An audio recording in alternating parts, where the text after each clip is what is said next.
And welcome to Rapeseed on Air, your Rapeseed podcast. My name is Rene Brand, and today we will speak about Rapeseed, the Olympic crop.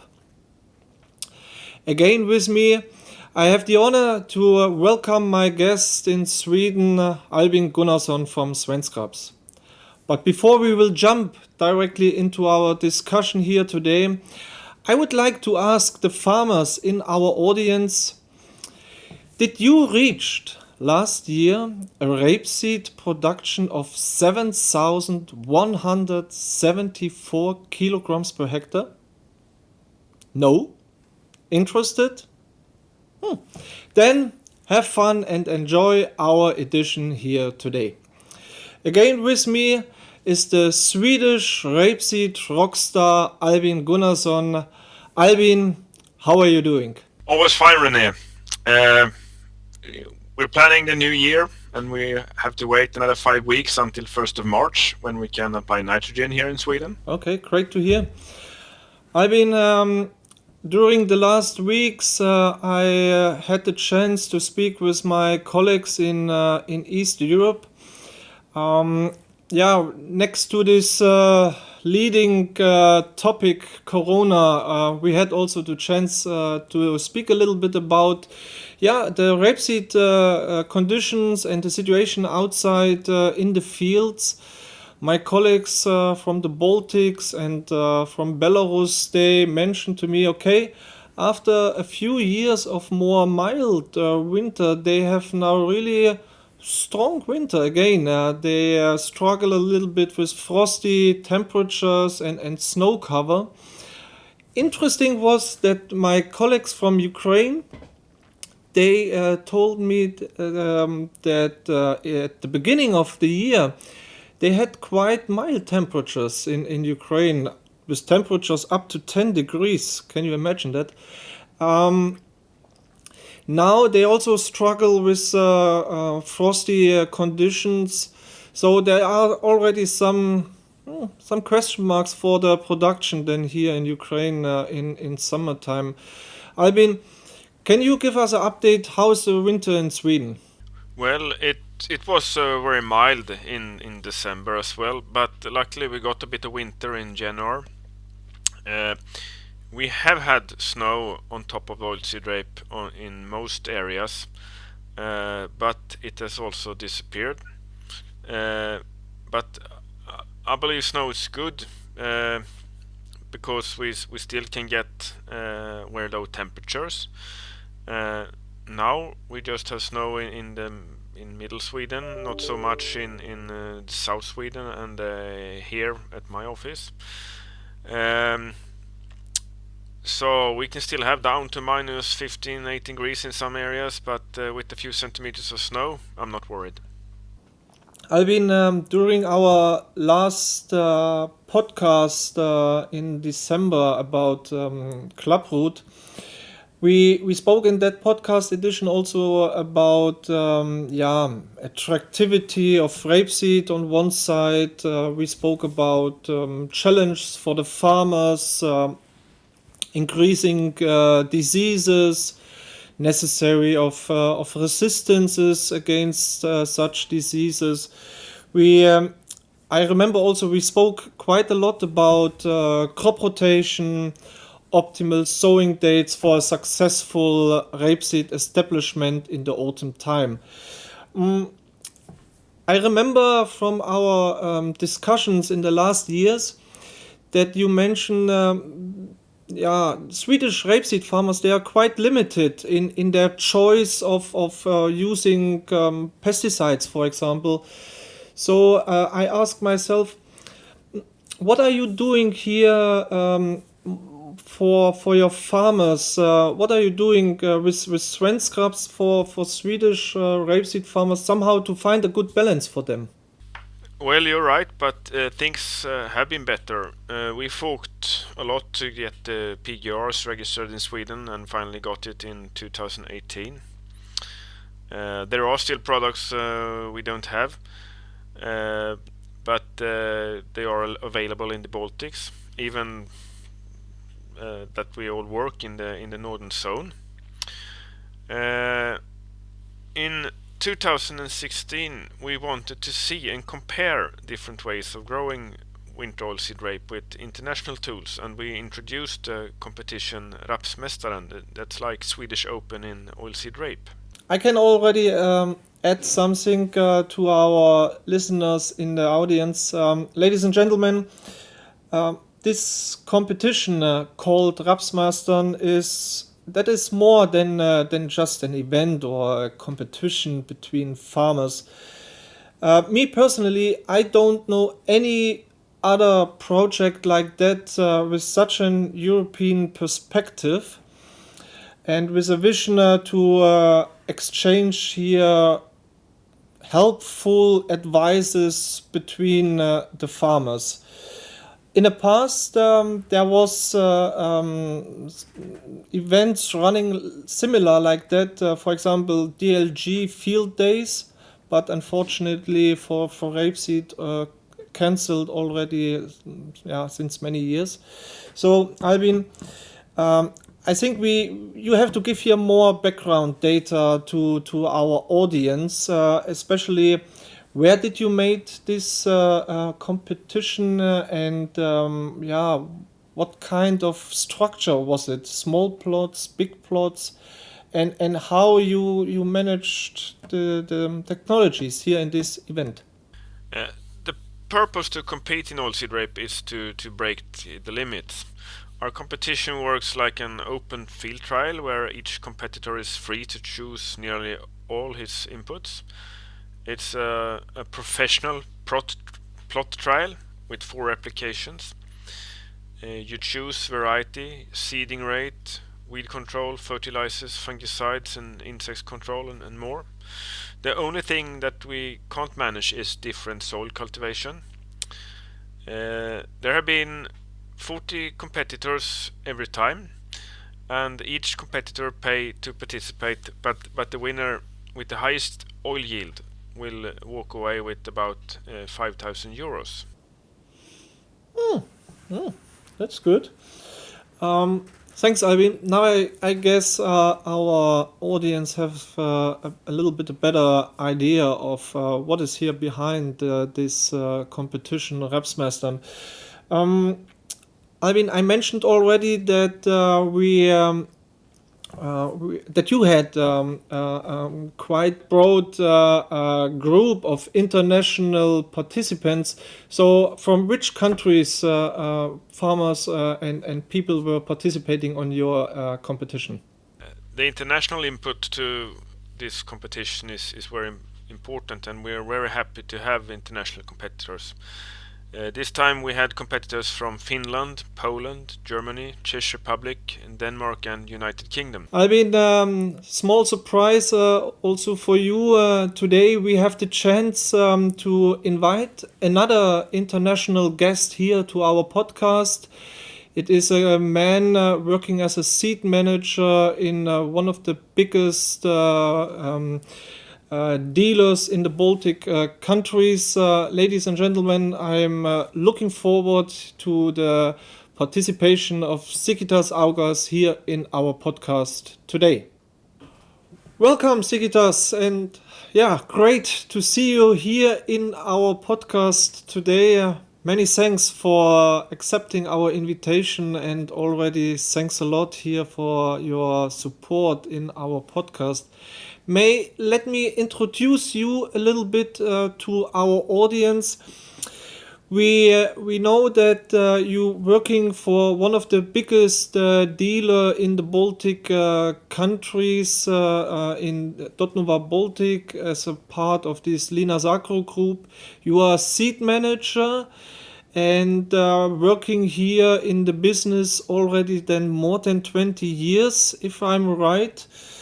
Yeah, you are definitely an expert for varieties, not only for rapeseed, which is a topic here today.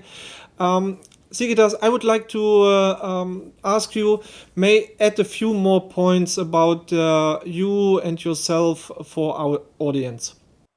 Thank you for the invitation. It's a big pleasure to participate in this podcast. Yes, as you mentioned, I already more than 20 years in the Linas Agro group, and start from after the university in 97, just after the finishing. Joined very young company, a very small company. I was 7th employees in this company, and now in the Dotnova we have more than 200, and already we're operating in the 3 Baltic countries. In all our group, now we have more than 2,000 employees. And from the beginning, I started as seed manager, and later on, my responsibility is now to take care of the whole seed business in this group. So, and it's very glad to be in this company and to see how this company was developed practically from the zero. We start from the free land, and now we have a seed plant and multiplication and preparation of the seeds. So it's very nice to see all this development. For me personally, it looks like that I have now the right experts here today for my discussion about rapeseed, the Olympic crop. Sigitas, Albin and me, we spoke already a little bit about this rapeseed competition 2019-20 in Sweden. My colleagues of Rapul Baltic, they spread already some information about that in the social media channels in the last year. And today we will go a little bit deeper and check what was going on here in this competition, what were the final results.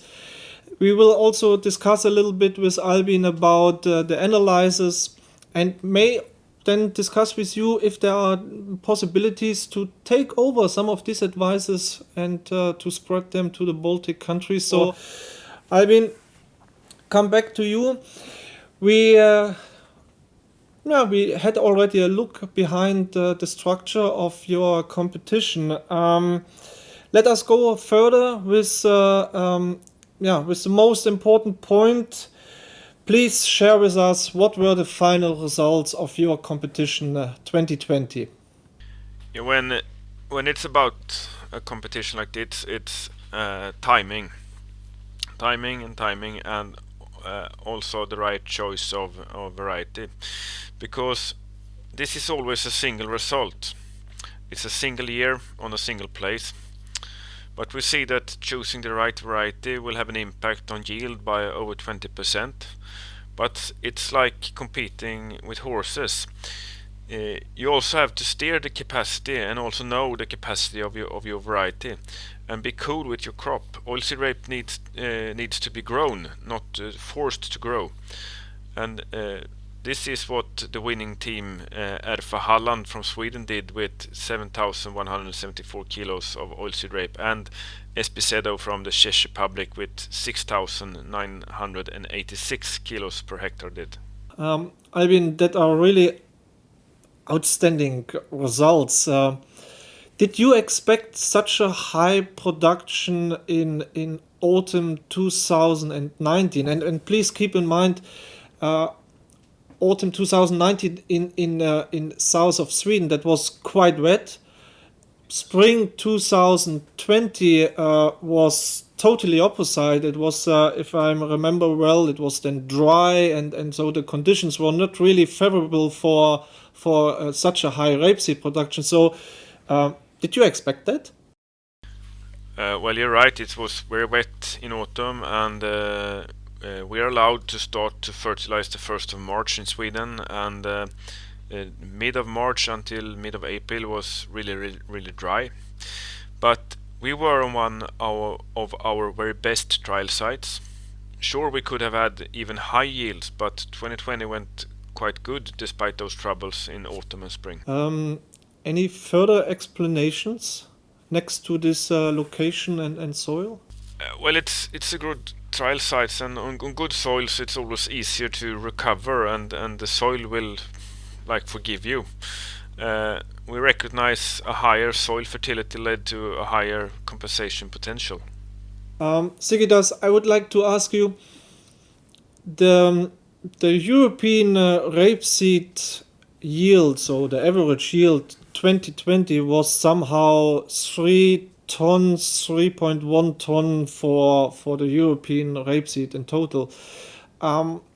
Did you had some similar observations, similar examples of outstanding productions in the Baltics?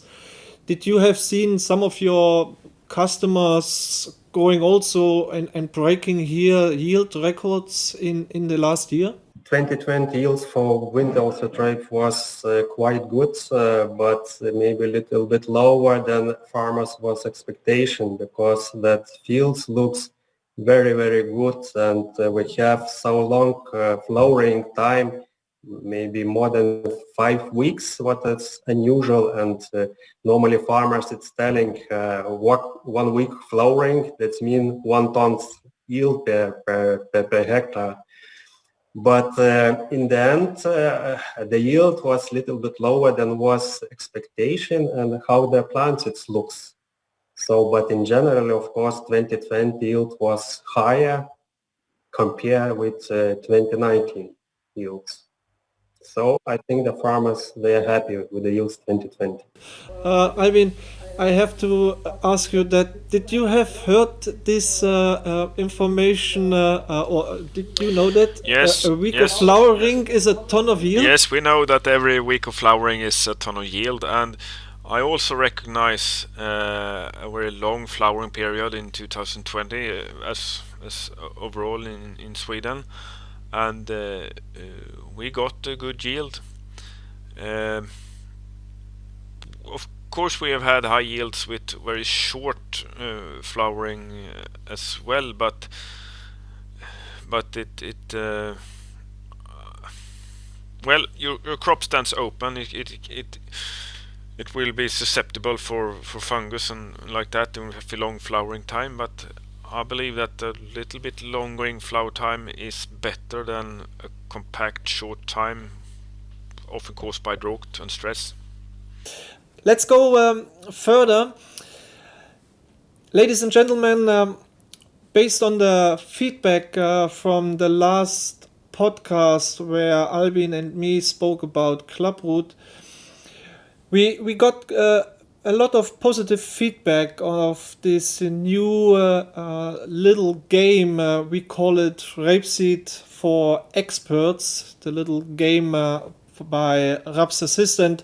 So let's continue here in this podcast. Also, guys, I would like to ask you if you are ready for a new version of our little game, and would you like to participate to my new 5 questions, which I had already prepared for you? I'm ready. Sigitas? That's right. Okay, great. Last time we spoke a little bit more about Swedish rapeseed market. Today I prepared my questions a little bit more on a global perspective. So let's start and jump into my first question, guys. Let me start here. A yellow flowering rapeseed field offers 36 kilograms per hectare pollen and 144 kilograms per hectare nectar for our honeybees. My question to you: what do you think, based on these figures, how much rapeseed honey can we produce from 1 hectare of rapeseed? Can you present three answers that we can choose? Fine. Well, Rene, I actually have had bees for 28 years. Not right now, but I had since I was very young. I believe you can get out about 110 kilos of oilseed rape. Of honey from an oilseed rape field. Okay. But it also depends on when the field starts to flower and what shape your beehive is in. But theoretically, about 100, 110. Okay. And Sigitas, would you like also to estimate an answer? I know that the bee holders, they very like the rape, and they are asking to allow to bees in the rapes areas for the collecting of the honey. So I think about 200 kilos can collect bees from the 1 hectares. Okay, let's go further.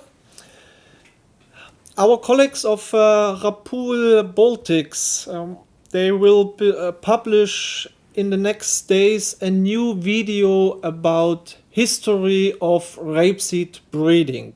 And guys, I can promise already it will be really a very nice video. They made a very, very good job.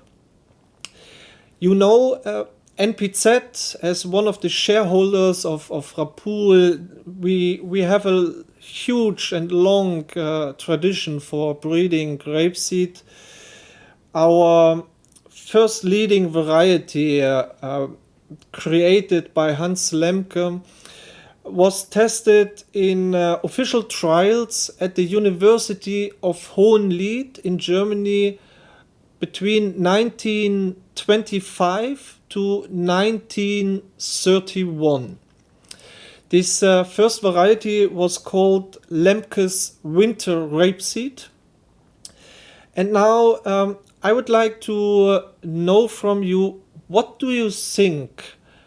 What was the average yield in this trial at 1930s, at the beginning of 1930s? Do you have an idea what was the yield level at that time?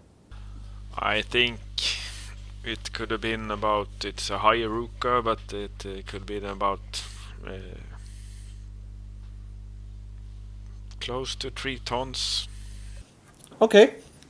And Sigitas, what do you estimate? My estimation can be maybe about 2.5 tons. Just, I don't know, but just shoot. Just one last information from my side. This variety was outstanding in the trials with 115% relative yield. Was based on the winter hardiness and further improvements, really this leading variety in that time. Okay, go further. And that could be an interesting topic then especially for Albin. The rapeseed grower Richard Budd from southeast of England reached with 7.19 tons per hectare in 2019 the gold award in the Yield Enhancement Network and own somehow unofficial world record for rapeseed production. They analyze also somehow the potential, the possible yield potential. My question now to you, what do you think? Was this possible yield more or less than 8 tons per hectare? Sigmas, you want to start? I think less. We have reached over 8 tons in plot trials, so I think it can be more. It can be more. The next question number 4.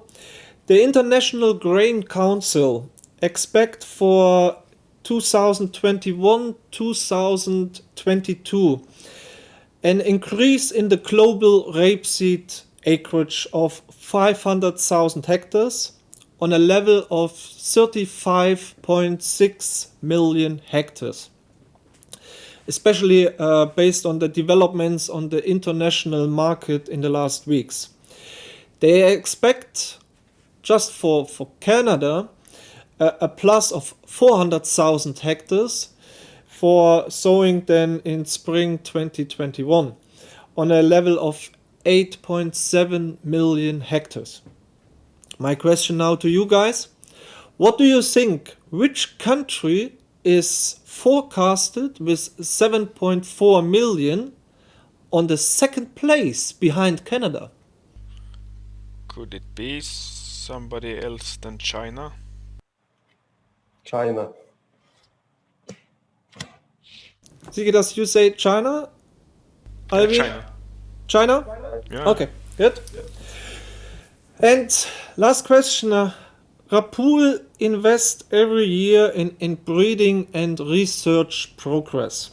Today, one of the main topics, and we will touch this topic also later, is turnip yellow virus resistance. The latest figures from Czech Republic present pretty well the impact of this new resistance. While we had in 2016-17 a market share of this genetic in Czech Republic of 0%, we are speaking today about a market share of 45% based on turnip yellow virus. But what do you think? When was turnip yellow virus classified as an independent virus strain in the scientific? What do you think? When was the first time that we spoke or first about turnip yellow virus? I believe it could be in the 80s sometime. Sigitas, any idea? About 85 or 1995, 85, something like that. 15 years ago. Or... That's it. Many thanks. Ladies and gentlemen, I hope you liked these questions as well. We have some really interesting answers, and if you are interested in the official answers, please keep an eye on our social media activities. We expect probably in 10 days to publish then in our Facebook channels the official results. Thank you very much for participation and for your interesting answers in our little quiz. Let's come back to Rapsmastern. Albin, you told me that you have finished your analysis regarding profitability of the different participants. What did you find out? Please give us an update.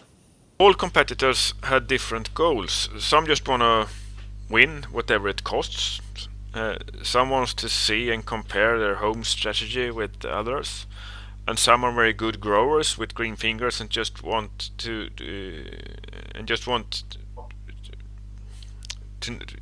know what they can do and not really much more. How much fertilization and pesticides were necessary to reach 7,174 kilograms? Come on, give us a little bit more data. Well, with 84 kilos of nitrogen at autumn, together with phosphorus and potassium, a small dosage of PGR and early nitrogen, and later filled up to 220 kilos. 1 PGR early in spring and 2 fungicides treatment. It seems quite simple.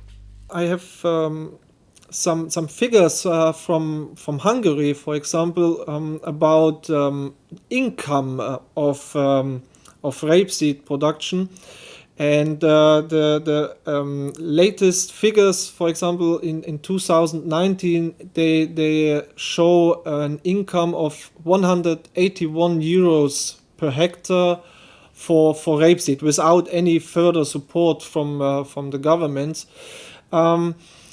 I would like to know what was the ratio between costs and then final income from the participants. Do you have here some figures for that?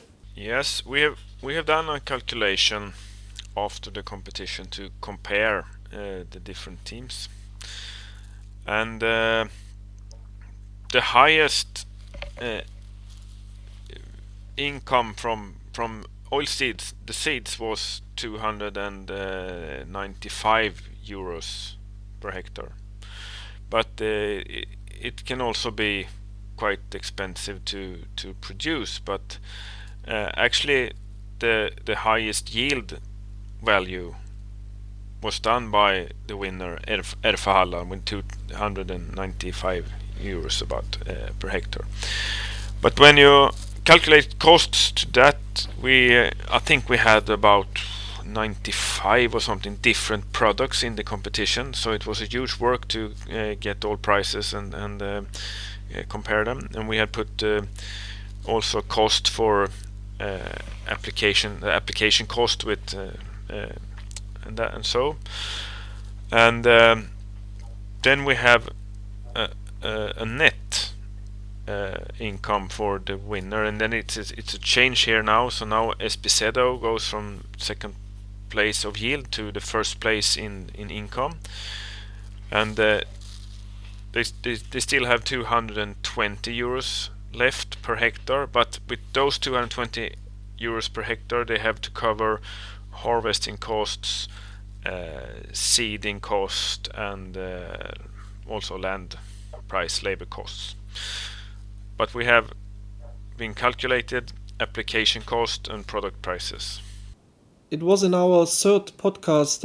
We spoke mainly about position of fungicides and the importance of fungicides on rapeseed production. And here there's always a question about, does it make sense to make an early application shortly after winter to somehow to control a little bit the rapeseed growth, or is it then better to go with the later application? So what do you think? What was the best application date for the fungicides last year in 2020? If I guess we calculate the I say PGRs, but it's the triazoles as a fungicide as well.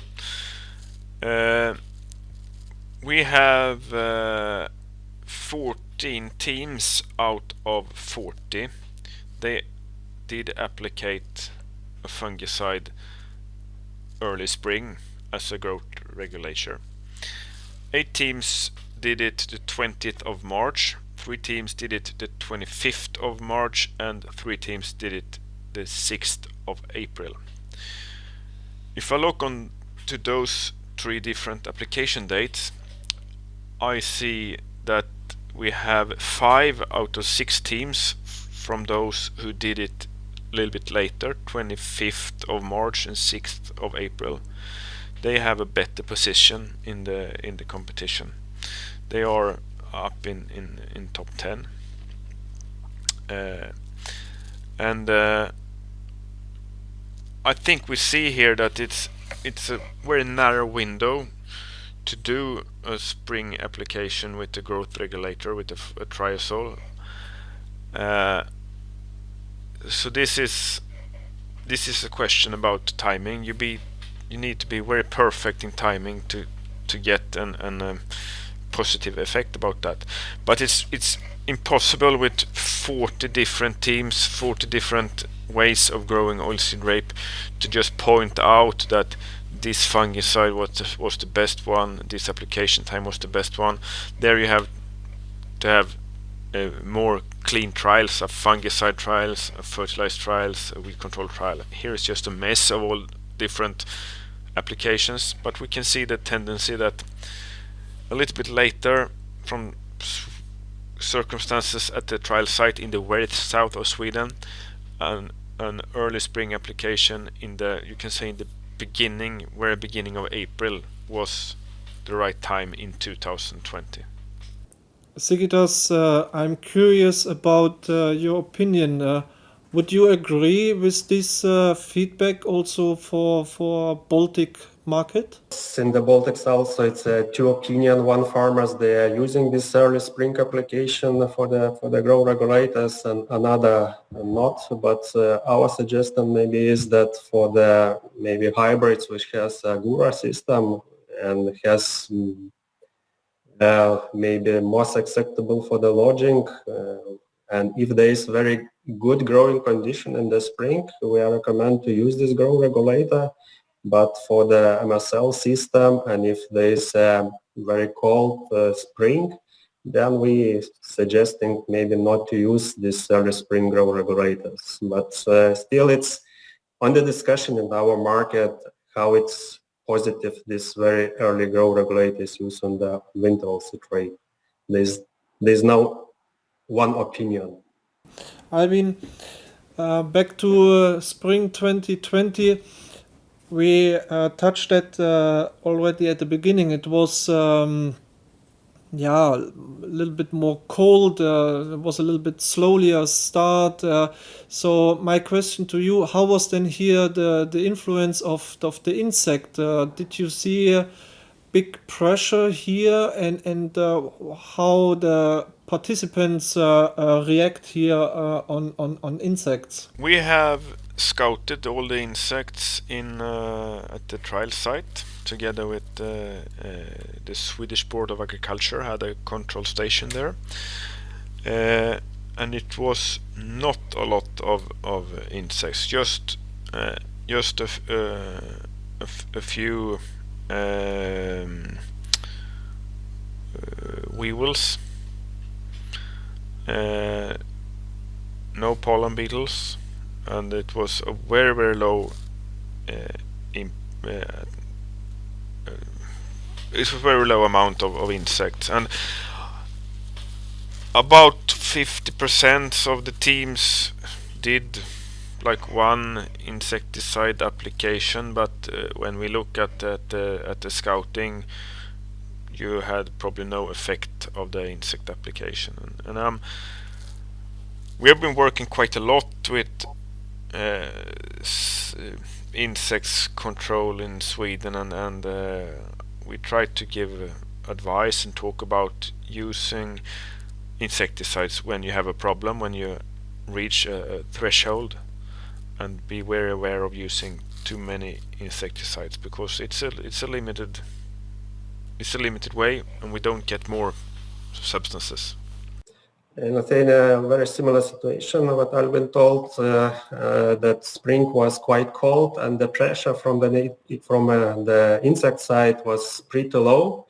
For sure, for some securities, for sure, farmers use spraying, mostly use spraying against the insects, but the pressure was really low. What we can see also from the production of the bio rapeseed, that they also survive very well without any application of the insects, for sure. So in general, yes, this cold spring, there was very low pressure from insect side. Albin, one more question from my side to you about flowering application, and here about fungicides. I'm curious, what was the most used product here in your competition, and what was finally the best application date? Well, when it's about fungicide application by flowering, it was quite equal between Pictoractive and Propulse. But already the 9th of April, the teams start to use fungicides against Sclerotinia, and some teams has used it several times. I think 2 teams put on a fungicide 3 times. About 7, 8, 9 teams did 2 applications, and then they have probably mixed fungicides, mixed products. We cannot see really what time it was the best. Probably it was not good to do it very early. It was better to do it in May. 14 teams did it the 4th of May, and 19 teams did it the 8th of May. It's just 4 days in between there, but there we have most of the fungicides. We, of course, we had checks to look at, but there were not big impacts on fungus like Sclerotinia or like leaf spot, for example. So it was quite healthy field, but we have impacts on the yield from the fungicides, yes. did the participant go with the full recommended dosage? When it's about fungicides, they mainly used full dose, and if they did a mix, maybe with one application they mixed several fungicides like triazoles and then strobilurins, so it's a mixture, but they go up to full dose. There is no one here who has like put on a double dose or anything like that. A few teams has applicated several or 3 times with a little bit smaller dose, and like to save the new growth of the oilseed rape. Sigitas, what is your favorite recommendation for your customers regarding flowering application? Generally, of course, the biggest part of the farmers, they're using one time fungicide application in the full flowering time. This year, as I mentioned, the flowering was very longer than usually. It seems even this full dose not control 100% against the sclerotinia. We think maybe this long flowering time can influence on this infection, because we see some fields with after the application in the harvest time that there was a sclerotinia in infection. And generally, yes, farmers using one time full dose on the full flowering time. Sigitas, do you have any questions to Albin? Are you interested in some points which you would like to know? As in Lithuania, there are some farmers, especially who has some propellers, sprayers. They are spraying nitrogen on the pots, urea on the pots. Have you tried in your trials or in your country? It's a common this. Yes, we have tried that in official trials, and we have never seen any effect on foliar application of nitrogen when it's not a demand of nitrogen in the crop.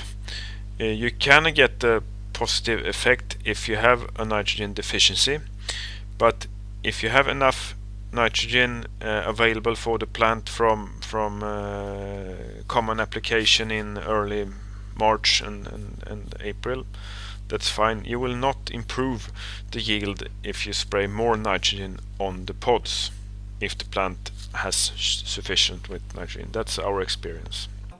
Ladies and gentlemen, I guess some of you have already recognized that NPZ, as one of the shareholders of Rapul, also participate on this rapeseed competition in Sweden.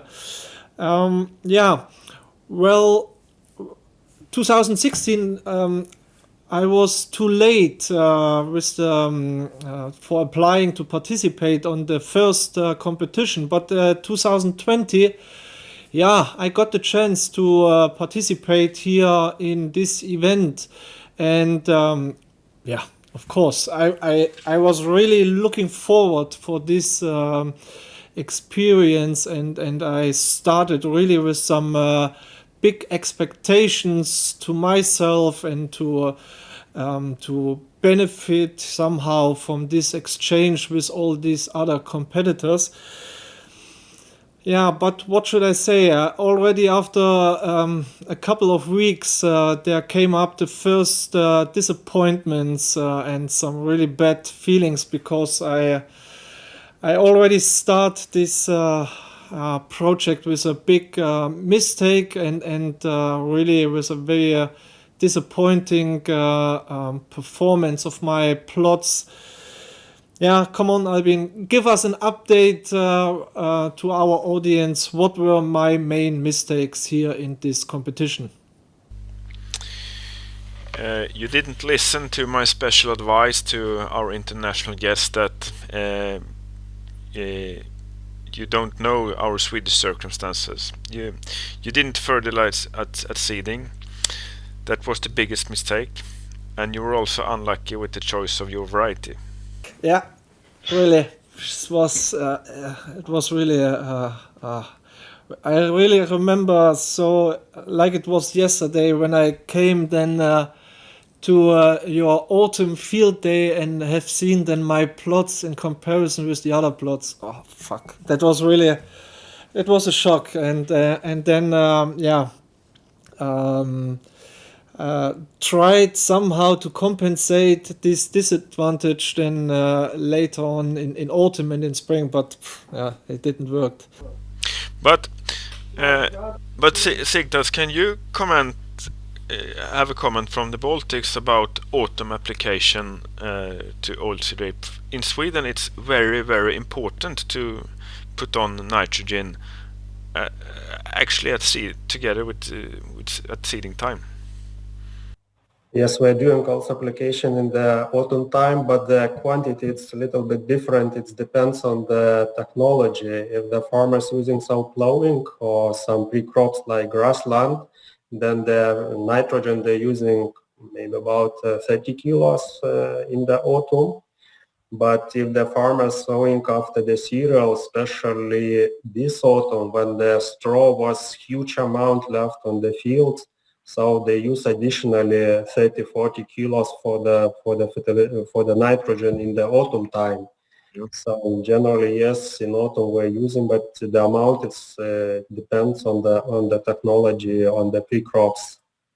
I was thinking about upfront about what kind of conditions we can expect, what kind of challenge. I was thinking about verticillium, because season before verticillium was a topic in Sweden. I was thinking tight crop rotation, and I should go ahead here with a very robust variety. But then later on it wasn't not the right choice in connection to the conditions which we had then in autumn and spring. So it was quite disappointing.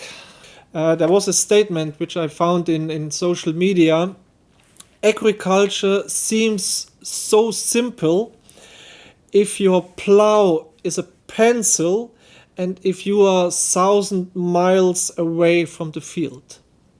I don't really I agree with that, because of course it's more difficult for the international competitors to perform well in competition in Sweden, but it's always difficult. It's also difficult for competitors not living close to the trial site. We try to support you with pictures and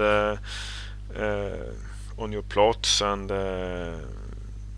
so on, but of course it's easier to be there and not to farm from a desk with a pencil. Do you have an idea from which person comes this quote? No, not really. Dwight D. Eisenhower. I had a lucky hand with the organization of the participation of Peter Baranek from SPZO in Czech Republic on your competition.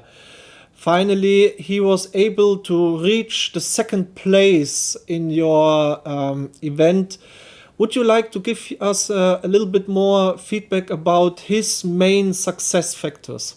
It seems even more simple for Mr. Peter Baranek and SPZO. Only 48 kilos of nitrogen in autumn, a small amount of phosphorus and potassium, 1 PGR in autumn, early nitrogen filled up to 177 kilos of nitrogen, and only one fungicide spray in the spring. But, and so, the Czech biostimulant Hirundo in the beginning of March, and they got a fantastic yield with just a low input. Peter Baranek and the Czech team did everything right with the successful timing. Early fertilizing first week in March was very important when we got that drought in the mid of March. First it was very wet, second week in March we couldn't get out, and then it turned out to be very, very dry. And they didn't go too hard for it, and they treated their crop very well. It's timing and small inputs. Sigitas, do you have some experiences with biostimulants in your market? We have, especially after the hot winters, if we see that the plants looks weak after the winter, there is a common to use these biostimulants in our country, and I think that we are using quite a lot of. What I have information from the other countries, we're using quite a lot of biostimulants, but especially after the hot winters. Of course, we're lucky now that we almost 3 winters was very mild, and there was no any problems with the wintering. So that's maybe this use a little bit lower. But after the droughts or in the drought period, yes, farmers they are using these biostimulants. But I think we must know here that it cannot be a rush to just use a biostimulant, because the biostimulants there are all different. Just like fungicides, you cannot just spray a fungicide against Sclerotinia. You have to have a mode of action that works on Sclerotinia. And these biostimulants, they work on different things. And we don't know Hirundo in Sweden before. And I believe there is biostimulants that works, but they also are specific like the fungicides. It's not a quick fix. But we need to know more about that, and I believe it's a lack of information in Europe about the biostimulants. There are coming more biostimulants, but it's often small companies and not a lot of money to do trials and research. And there we can exchange information from the different countries, what biostimulants works and when and where. Albin, I have recognized something interesting in your final results. First and second place, both used turnip yellow virus resistant varieties. First one Smaragd, on the second place variety Temptation. I'm curious now about your opinion. Do you think that it's just pure random that it happened in that way? Because if we keep in mind both varieties belongs to the top of the list, for example in Germany or in Czech Republic. So I'm asking myself, would you agree that there's something behind this turnip yellow virus story? No, it's not random. We haven't had Temptation in the Swedish trials before, but breeders told me that Temptation and Smaragd are very similar to each other. Smaragd performed well in Denmark in 2019 and also pretty good in Sweden in 2020. But I also want to say that these two varieties were the right varieties on this spot this year.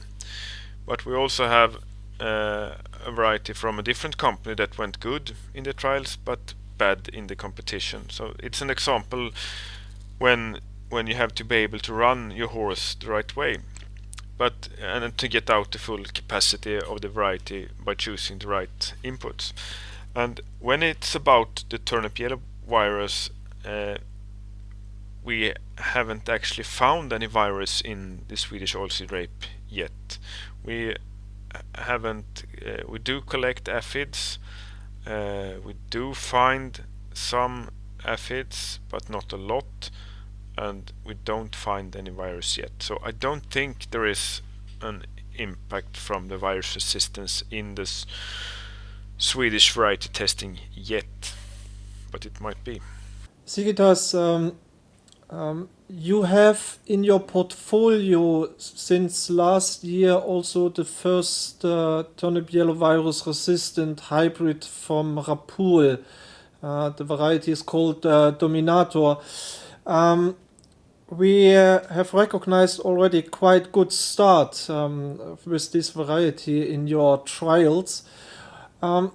Please share with us your first impressions here with this hybrid. What we saw in the autumn time after the germination of this variety, that this variety developed biomass very quickly, what is very important in our region, because always we have difficulties with the right sowing times, I would say with the early sowing times, that varieties create necessary biomass before the wintering.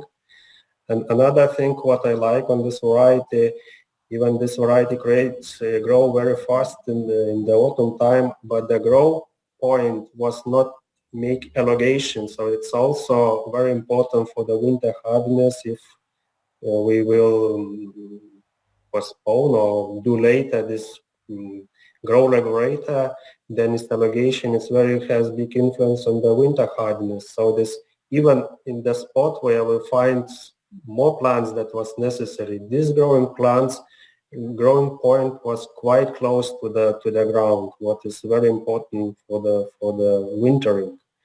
So, and of course this turnip yellow virus, it's maybe not very common disease still also in Lithuania. We are finding some places that it's existing, especially last year. But for us, it's very important, this verticillium. And what we have information from the breeders that maybe this varieties also has influence on the verticillium diseases. But for us region, it's becoming more and more difficult, this disease. So we hope in the good yield after 2021 for this variety. We'll see. And I would like to catch 2 points from your statement. First one is this interesting and it looks like a stronger growth in autumn time of this genetic, and that is also a point for you, Albin, to explain here a little bit this success of these varieties in the of course in your competition, but maybe also then in your official trials. We know from internal investigations here that this genetic has a stronger growth boost, and our guys from the research department, they give us that information. It could be that when they implement this gene, it was not something like a single gene which they implement to the rapeseed genetic. It was more a little bit like a cloud with many other genes in the environment. So they said, there is really an additional growth boost visible in this genetic. And I explained then myself with this additional growth and better establishment before winter. I remember very well to a comment from a breeder in that time when I worked for Monsanto. He said, okay, what you can see above the soil, you can also expect in the soil. So, and that is what we found out with some trials with some of the universities in Germany, that they found out really that the root system of this genetic is stronger, is bigger than in comparison with conventional genetic. That is one comment really which I would like to share here with you. And the second one, back to you, Sigitas, is this verticillium story. You mentioned that is quite big story for you in your market. We see here, you have really tight crop rotation in most of your areas, and so a higher risk for verticillium. And yes, this variety Dominator but also varieties like mentioned here, Temptation. They show somehow a good robustness, a good tolerance against verticillium. We see now here in Dominator, for example, that we have this combination of turnip yellow virus and RLMS as a new FOMA resistance that is presenting a really attractive plant health package. So we see really here a very robust stem, which is it looks like more green and more powerful against such late appeared diseases, and we see that very well in official scorings, for example in Czech Republic, where the SPZO, they developed a new plant health index based off the performance against FOMA, sclerotinia, verticillium, and so on. And here we have seen that for example, Dominator really set up a new level of plant health and yield. And Dominator shown very well last year in Czech Republic, outstanding performance with 109% relative yield. So it was really outgoing and showing very well here these new developments, the new variety package which are coming up to the market. So I think you can be quite lucky with your variety, and I'm convinced that we will also see in 2021 good results here with Dominator in the Baltic market. We hope also to see very good results for this variety, and we will have I think many data, because this autumn was planted around 6,000-7,000 hectares in the whole Baltic country, so it will be many data about this variety. I know that you also look over the border to Poland. Dominator was also here in the official trials, and in the PDO trials we see here some interesting picture. Dominator was with 108% relative yield just on the 12th place. So okay, that's quite not really attractive result. But if we keep in mind that it was the first MSL hybrid in that list on the 12th place, we see here this trend that the Ogura types are dominating the official trials more and more. That was really an interesting fact, so that it was really the first one who was somehow able to compete here with the Ogura varieties. And then it's always one perspective, the official trials, and then the other side of the medal is the performance then in the farmer's field. And here we see also with Dominator as one of the biggest varieties in Poland, that the farmers are quite satisfied here with this variety. Albin, back to you. Do you see something similar like this trend in Poland, so that Ogura types are somehow dominating the official trials? Yes, they are, and I think varieties with a quite good package of resistance is quite good. As we talked about in the Clubrot podcast, we have a long history of growing oilseed rape in Sweden, and it has given us quite a lot of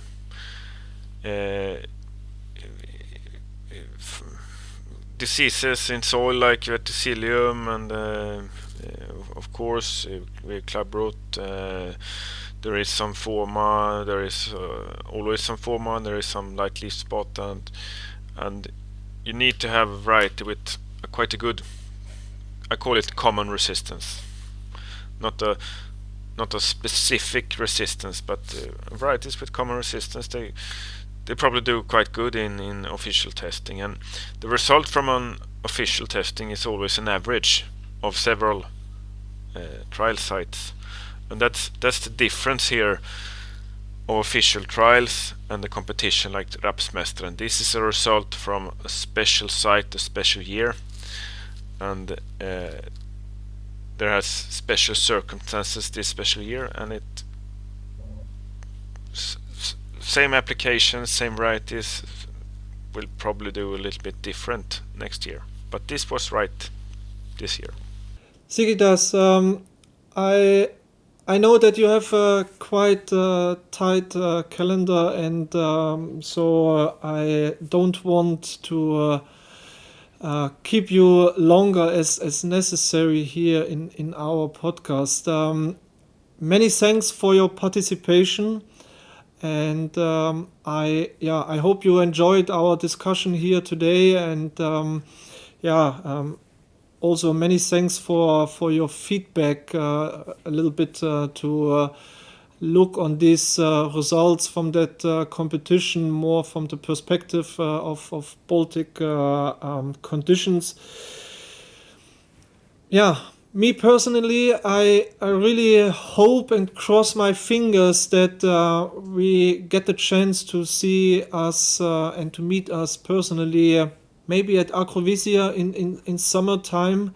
Hopefully the things with Corona going better soon. So thanks a lot here for your time today, and wish you all the best for spring 2021, and of course, stay healthy, Sigitas. Thanks. Thank you for invitation. It was glad to discuss about the rape, because this crop more and more important in the Baltic countries, and crisps hope that 2021 will be again very good for the rape, and keep healthy at this time. Exactly. Sigitas. Thanks. Bye. Thank you. Bye. Albin, we are coming to the end, and inspiring discussion, a lot of data which we exchanged. There was a quite deep discussion, and I already know the feedback from the Baltic colleagues. We crashed already the expected time of 40 minutes, but okay, it was very valuable discussion, so I think that's fine.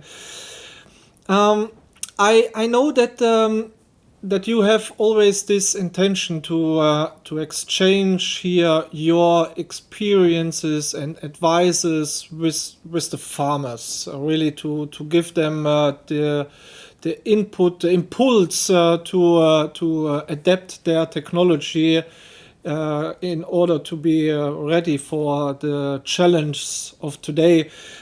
I'm curious, what are now finally your main advices for them based on the experiences from Rapsmästaren 2020? Right timing was important of inputs, and also noticed that the Czech team together with a few others used biostimulants. I think we have to look more into that.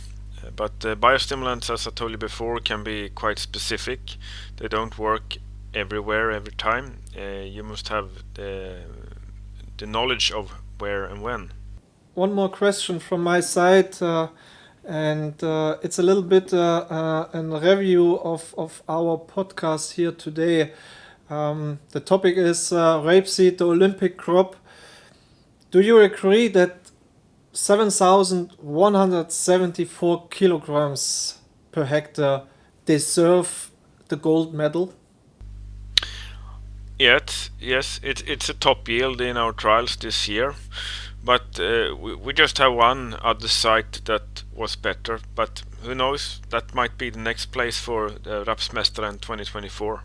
One last point which I don't want to miss, if you look right now at the MATIF prices, you see really we have reached now a level of more than 400 up to 430 euros per ton for February 2021, and even the prices for next harvest with more than 400 euros look really attractive. So keep that in mind when you plan your technologies for spring. Invest in your crop. Believe in the rapeseed. May follow some of our advices from our experts, and definitely use the chance here to benefit from rapeseed as a cash crop. Albin, any last words from your side? Yeah, I agree with you, and be kind to a crop. Oilseed rape is a crop who wants to be treated well.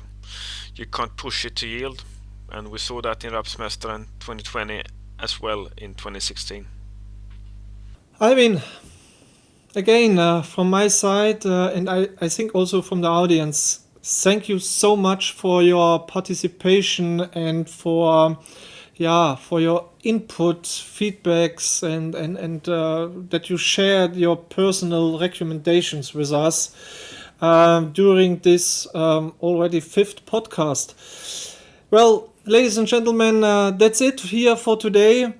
One wish from our side, please share your feedback with us. If you have any topics which you would like to see here to discuss with international experts, also please share that with us.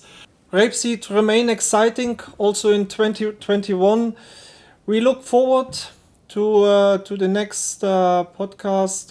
Hopefully we will be able to see each other somewhere in summer 2021. That's it here from my side. Thanks a lot, and stay healthy, your Raps assistant.